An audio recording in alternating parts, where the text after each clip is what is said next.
Assalamualaikum warahmatullahi wabarakatuh. Kami izin mempresentasikan materi demokrasi mata kuliah kewarganegaraan. Sebelumnya perkenalkan dari kelompok kami. Yang pertama ada teman kami. Yang pertama ada saya, Ica Valencia Rahma dengan NIM B11 2021070031. Saya Miladi Aprilia dengan NIM B112021070770. Saya Zairina Amelia, NIM B11 2021070042. Saya Intan Safira dengan NIM B11 2021 07054. Saya Elisa Ruina Dewi Brotarigan dengan NIM B11 2021 Saya izin mempresentasikan tentang demokrasi. Demokrasi adalah sebuah bentuk kekuasaan atau kratein oleh dan untuk rakyat, artinya negara yang diselenggarakan berdasarkan kehendak dan kemauan rakyat. Meskipun rakyat berkuasa, tetapi prakteknya ketidaktentuan tentang lembaga-lembaga yang dimana artinya demos bukanlah rakyat keseluruhan, tetapi hanya populus tertentu, yaitu mereka yang berdasarkan tradisi mengontrol akses ke sumber kekuasaan atas hak prerogatif dalam pengambilan keputusan yang berkaitan dengan pemerintahan. Adapun prinsip-prinsip dasar demokrasi. Yang pertama, kedaulatan rakyat. Dalam demokrasi, rakyat adalah sumber kekuasaan tertinggi. Rakyat memilih perwakilan mereka melalui pemilihan umum untuk membuat keputusan atas nama mereka. Yang kedua, ada kebebasan dan hak asasi. Demokrasi menjamin kebebasan berbicara, berkumpul, beragama, dan hak asasi lainnya. Hak-hak ini dilindungi oleh konstitusi atau hukum dasar negara. Yang ketiga, ada pemerintahan berdasarkan hukum. Demokrasi menekan pentingnya supremasi hukum di mana semua warga negara termasuk pemerintah tunduk kepada hukum yang berlaku. Yang keempat, ada pemisahan kekuasaan. Kekuasaan negara dibagi menjadi 3 cabang utama, yaitu eksekutif, legislatif, dan yudikatif untuk mencegah penyalahgunaan kekuasaan dan menjamin check dan balances. Yang kelima, ada partisipasi warga negara. Demokrasi membutuhkan partisipasi aktif dari warganya, baik dalam pemilihan umum, debat publik, maupun dalam bentuk partisipasi lainnya untuk memastikan bahwa suara rakyat didengar dan diperhitungkan. Awal demokrasi di Yunani. Yang pertama, adanya pemilihan langsung atau direct demokrasi di Yunani kuno. Keterbatasan partisipasi pada masa Yunani kuno, demokrasi yang diterapkan adalah demokrasi langsung atau direct demokrasi. Dalam sistem ini, setiap warga negara yang memenuhi syarat berhak untuk berpartisipasi langsung dalam pengambilan keputusan politik. Terus, jumlah warga yang berhak memilih dari populasi sekitar 300.000 orang di Athena, hanya warga negara yang resmi yang berhak untuk memilih dan terlibat dalam urusan pemerintahan. Kelompok yang tidak berhak termasuk budak, anak-anak, perempuan, dan pedagang asing. Kemudian ada exclusion, yang merupakan sistem mengecualikan banyak kelompok dari partisipasi politik, sehingga partisipasi penuh hanya terbatas pada sejumlah kecil populasi. Yang kedua ada demokrasi modern, perwakilan tidak langsung. Dalam hal ini, perkembangan zaman modern, demokrasi yang diterapkan adalah demokrasi perwakilan atau representatif demokrasi. Dalam sistem ini, tidak semua warga negara dapat terlibat langsung dalam pengambilan keputusan politik. Sebaliknya, mereka memilih wakil-wakil yang akan mewakili mereka dalam pemerintahan. Kemudian ada kemampuan membangun pengaruh. Hanya individu-individu yang memiliki kemampuan membangun pengaruh dan mendapatkan dukungan politik yang bisa terpilih sebagai wakil. Hal ini berarti bahwa kekuasaan politik dalam demokrasi modern cenderung dipegang oleh kekuasaan yang memiliki keterampilan, sumber daya, dan pengaruh yang cukup untuk memenangkan pemilihan. Yang ketiga ada perbandingan dalam konteks Yunani kuno. Dalam demokrasi langsung di Athena, warga negara berpartisipasi langsung dalam majelis untuk membuat keputusan. Partisipasi politik sangat langsung dan aktif, namun sangat terbatas pada kelompok tertentu. Kemudian demokrasi modern lebih inklusif dalam teori karena semua warga negara dewasa memiliki hak untuk memilih wakil mereka. Namun, partisipasi politik langsung digantikan dengan sistem perwakilan dan pemilihan wakil seringkali dipengaruhi oleh berbagai faktor seperti kemampuan kampanye, akses ke sumber daya, dan pengaruh sosial. Selanjutnya ada makna karta, juga dikenal sebagai Libertatum, piagam. Sebuah piagam yang dikeluarkan di Inggris pada tanggal 15 Juni 1215. Piagam ini membatasi kekuasaan absolut monarki Inggris, terutama pada masa pemerintahan Raja John. Ada beberapa poin penting dalam Magna Carta, yaitu yang pertama ada kemerdekaan gereja, yang artinya raja dan keturunannya berjanji menghormati kemerdekaan, hak dan kebebasan gereja Inggris. Yang kedua ada hak penduduk, yang berarti raja berjanji memberikan hak kepada penduduk kerajaan yang bebas. Selanjutnya ada perlindungan hukum, yaitu polisi dan jaksa tidak dapat menuntut seseorang tanpa bukti dan saksi yang sah. Selanjutnya ada peristiwa ini tidak saja sebagai suatu kemenangan parlemen atas raja, melainkan juga kemenangan rakyat dalam pergolakan Bill of Rights di Inggris, yaitu bahwa raja menyetujui dan menjamin hak dan privilege sebagai imbalan untuk penyerahan dana bagi keperluan perang. Selanjutnya ada reformasi dari Eropa Barat. Revolusi agama, yaitu yang dimaksud semula baik-baik saja, lama-kelamaan pecah perang antara kerajaan dan agama. Yang dimaksud di sini adalah reformasi Protestan adalah gerakan besar dalam kekristenan Barat. Selanjutnya ada Renaissance Italia, yaitu masa ketika orang mematahkan semua ikatan yang ada dan menggantikan dengan kebebasan bertindak yang seluas-luasnya. Sepanjang sesuai dengan yang dipikirkan, bertindak sebebas-bebasnya tanpa boleh ada orang lain yang menguasai dan dengan ikatan-ikatan. Ada beberapa karakteristik utama dari Renaissance, yaitu yang pertama ada humanisme, yaitu memanusiakan manusia. Lalu ada empirisme, yaitu mendorong pengembangan ilmu pengetahuan melalui observasi dan eksperimen. Lalu ada rasionalisme, yaitu memperbolehkan pengembangan pemikiran secara bebas. Oke, selanjutnya ada dampak positif dari Renaissance, yaitu yang pertama ada kehidupan modern dan iptek berkembang pesat. Lalu dampak negatifnya yaitu sifat-sifat buruk manusia merajalela. Selanjutnya ada sistem pemerintahan negara. Yang pertama diktator, yang kedua adalah parlementer. Parlementer adalah sistem pemerintahan di mana parlemen memegang kekuasaan yang besar dalam mengontrol pemerintahan dan membuat kebijakan. Dan kepala pemerintah atau perdana menteri dipilih oleh parlemen dan harus mempertahankan dukungan parlemen untuk terus berkuasa. Ciri-ciri pemerintahan parlementer yaitu dikepalai oleh seorang perdana menteri sebagai kepala pemerintahan, sedangkan kepala negara dikepalai oleh presiden atau raja.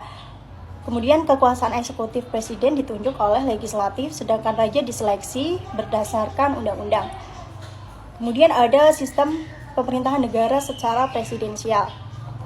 Sistem presidensial atau sistem kepresidenan atau disebut juga dengan sistem kongresional merupakan sistem pemerintahan negara republik di mana kekuasaan eksekutif dipilih melalui pemilu dan terpisah dengan kekuasaan legislatif. Kemudian yang ketiga ada referendum.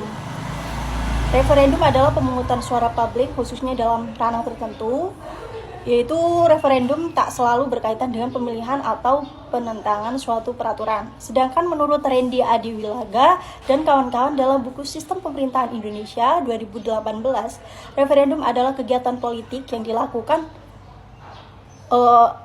oleh rakyat untuk memberi keputusan setuju atau menolak suatu kebijakan yang dimintai persetujuannya kepada publik oleh parlemen. Jadi, jenis referendum ini dilakukan untuk meminta persetujuan rakyat terhadap hal yang dianggap sangat penting atau mendasar. Macam-macam referendum. Yang pertama adalah referendum tidak wajib, yaitu jenis referendum di mana rakyat bisa memberi usulan terhadap rancangan undang-undang atau peraturan yang dibuat dan diumumkan oleh pemerintah. Kemudian ada referendum tidak wajib, itu tidak selalu diadakan karena bergantung permintaan serta usulan rakyat terhadap rancangan peraturan tersebut. Selama tidak ada referendum, rancangan undang-undang tersebut dapat disahkan. Kemudian ada referendum konsultatif, yaitu jenis referendum yang dikhususkan untuk permasalahan yang secara teknisnya tidak diketahui masyarakat. Referendum konsultatif yaitu hanya sebatas meminta persetujuan saja, lantaran rakyat dianggap tidak mengerti duduk persoalannya. Kemudian ada sistem pemerintahan negara campuran, yaitu pemerintahan campuran atau konstitusi campuran adalah sebuah bentuk Selanjutnya ada pemerintahan negara secara campuran atau konstitusi campuran, yaitu sebuah bentuk pemerintahan yang mencampur unsur-unsur demokrasi, aristokrasi, dan monarki. Pemerintahan campuran itu berbeda, tidak seperti demokrasi, aristokrasi, atau monarki klasik. Di bawah pemerintahan campuran, para penguasa dipilih oleh warga negara ketimbang meraih jabatan mereka melalui warisan atau sortisi. Pada masa Yunani sampai Romawi, sortisi dianggap sebagai karakteristik utama demokrasi klasik. Selanjutnya ada bentuk-bentuk demokrasi, pemerintahan monarki, yaitu bentuk negara yang kekuasaan pemerintahannya dipegang oleh satu orang raja atau kaisar atau pemimpin tertinggi seperti syah. Kemudian macam-macam monarki absolut atau kerajaan mutlak adalah bentuk pemerintahan dengan kekuasaan tertinggi di tangan satu orang raja.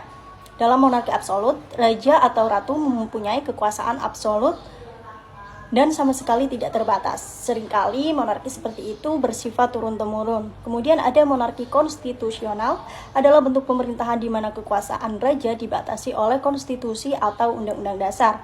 Kemudian ada monarki parlemen. Monarki parlemen adalah sistem kerajaan yang di dalam pemerintahannya terdapat parlemen atau dewan perwakilan rakyat. Contohnya yaitu Jepang, Inggris, dan India. Pemerintahan republik atau presidensial yaitu pemerintahan yang dijalankan oleh rakyat, contohnya Indonesia dan USA. Selanjutnya ada kekuasaan dalam pemerintahan. John Locke adalah seorang filsuf Inggris yang berpengaruh dalam bidang filsafat, politik, dan ekonomi. Dia dikenal dengan teori hak-hak alamiah, kebebasan, dan hak milik. Locke berpendapat bahwa hak milik berasal dari percampuran tenaga kerja dengan sumber daya alam. Dia juga menekankan bahwa pemerintah harus mempertahankan hak-hak alamiah dan kebebasan masyarakat. Locke membagi kekuasaan menjadi 3 bagian, yaitu kekuasaan legislatif, kekuasaan eksekutif, dan kekuasaan yudikatif.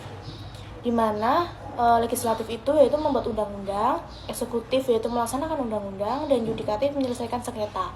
Selanjutnya ada Montesquieu 1689 sampai 1755 dikenal karena teori tria politika yang membagi kekuasaan pemerintah menjadi 3 bagian, yaitu kekuasaan legislatif, eksekutif, dan yudikatif. Demokrasi di Indonesia, dalam sistem kepartaian terdapat 3 sistem utama, yaitu poliparty system atau sistem multipartai. Dalam sistem ini terdapat lebih dari 2 partai politik yang aktif dan memiliki pengaruh dalam pemerintahan. Contohnya negara dengan sistem multipartai adalah Indonesia, Amerika Serikat, dan Jerman. Yang kedua ada biparty system, yaitu sistem 2 partai. Dalam sistem ini hanya ada 2 partai politik yang dominan yang memiliki pengaruh besar dalam pemerintahan. Contohnya yaitu Amerika Serikat, Jamaika, dan Malta. Yang ketiga ada monoparty system, yaitu sistem partai tunggal. Dalam sistem ini hanya ada 1 partai politik yang memiliki kekuasaan dan pengaruh besar dalam pemerintahan. Contohnya Tiongkok, Turki, dan Kamerun. Sementara itu, dalam sistem pemerintahan terdapat 4 sistem utama. Yang pertama ada dictatorship, yaitu pemerintahan diktorat. Dalam sistem ini, pemerintahan dijalankan oleh seorang diktator yang memiliki kekuasaan mutlak. Yang kedua ada parliamentary system, sistem pemerintahan parlemen. Dalam sistem ini, pemerintahan dijalankan oleh seseorang perdana menteri yang dipilih oleh parlemen. Yang ketiga ada presidential system, sistem pemerintah presidensial. Dalam sistem ini, pemerintah dijalankan oleh seseorang presiden yang dipilih secara langsung oleh masyarakat. Yang keempat ada mixed system, sistem pemerintahan campuran. Dalam sistem ini, pemerintah dijalankan oleh seseorang presiden dan seorang perdana menteri yang dipilih oleh parlemen. Selanjutnya ada demokrasi parlementer di Indonesia yang berlangsung dari 1945 hingga 1989. Ciri-ciri demokrasi ini meliputi didominasi oleh partai politik dan Dewan Perwakilan Rakyat atau DPRD. Akibatnya persatuan untuk melawan musuh menjadi kendor setelah kemerdekaan. Selanjutnya ada demokrasi terpimpin 1959 sampai 1965. Ciri-cirinya yaitu dominasi presiden. Presiden memiliki peran yang sangat dominan dalam pemerintahan. Yang kedua, peran partai politik terbatas. Partai politik memiliki peran yang terbatas dalam pemerintahan. Yang ketiga, peran ABRI sebagai unsur sosial politik, yaitu tentara ABRI memiliki peran yang signifikan dalam politik Indonesia. Dan yang terakhir yaitu menyimpang konstitusional Sistem ini menyimpang dan konstitusi dan menyampaikan aspek demokrasi yang kurang. Selanjutnya ada demokrasi Pancasila pada periode Orde Baru 1966 sampai 1998. Di Indonesia memiliki beberapa ciri khas yang mencerminkan sistem politik dan pemerintahan pada masa itu. Berikut adalah penjelasan tentang ciri-ciri yang disebutkan. Yang pertama ada sistem presidensial. Pemerintahan Orde Baru menggunakan sistem presidensial di mana presiden memiliki peran yang sangat kuat dan berfungsi sebagai kepala negara sekaligus kepala pemerintahan. Dalam sistem ini, presiden tidak hanya menjalankan fungsi eksekutif, tetapi juga memiliki kekuasaan yang signifikan dalam menentukan arah kebijakan nasional. Yang kedua adalah landasan formal, Pancasila, UUD, dan ketetapan MPR. Orde Baru menegaskan bahwa Pancasila, Undang-Undang Dasar 1945, dan ketetapan Majelis Permusyawaratan Rakyat merupakan landasan formal dari sistem politik dan pemerintahan. Pancasila dijadikan sebagai ideologi negara yang tidak boleh diganggu-gugat. Sedangkan Undang-Undang 1945 dijadikan sebagai konstitusi dasar yang mengatur struktur pemerintahan dan hak-hak warga negara. Ketetapan MPR berfungsi sebagai panduan kebijakan yang harus diikuti oleh lembaga-lembaga negara. Peran presiden semakin dominan terhadap lembaga-lembaga. Yang ketiga, negara lain. Selama masa Orde Baru, peran presiden semakin dominan dibandingkan dengan lembaga-lembaga negara lainnya, seperti legislatif dan yudikatif. Presiden memiliki kekuasaan yang besar dalam pengambilan keputusan dan penentuan arah kebijakan negara, sehingga seringkali mengurangi independensi dan fungsi pengawasan dari lembaga-lembaga lain. Pancasila hanya sebagai legitimasi politik saja. Pada masa Orde Baru, Pancasila sering digunakan lebih sebagai alat legitimasi politik daripada sebagai panduan nyata dalam praktik pemerintahan dan kehidupan berbangsa. Hal ini berarti bahwa Pancasila digunakan untuk memperkuat kekuasaan pemerintah dan membenarkan tindakan-tindakan politik tertentu, tanpa selalu menerapkan nilai-nilai Pancasila secara konsisten dalam kebijakan dan tindakan pemerintah. Selanjutnya ada demokrasi Pancasila pada periode Orde Reformasi 1999 sampai sekarang. Di Indonesia memiliki ciri-ciri yang berbeda dibandingkan dengan periode Orde Baru. Berikut adalah penjelasan singkat tentang ciri-ciri tersebut. Yang pertama ada multi partai politik menonjol. Pada masa Orde Reformasi, sistem politik multipartai menjadi lebih menonjol. Banyak partai politik baru bermunculan dan berpartisipasi dalam pemilu. Sistem ini memungkinkan beberapa kelompok dan aspirasi masyarakat untuk diwakili dalam pemerintahan, meningkatkan pluralisme politik dan kebebasan berekspresi. Yang kedua ada trias politik, hanya berlaku pada saat pemilu saja.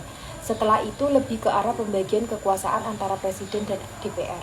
Trias politika atau pemisahan kekuasaan antara eksekutif, legislatif, dan yudikatif secara teori berlaku dalam sistem pemerintahan Indonesia.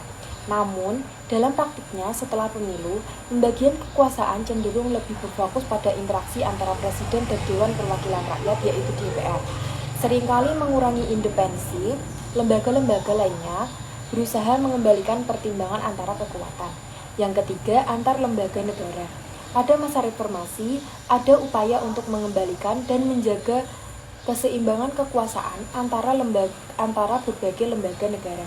Ini termasuk upaya untuk memperkuat peran legislatif, DPR, dan yudikatif, serta memastikan bahwa eksekutif presiden tidak terlalu dominan.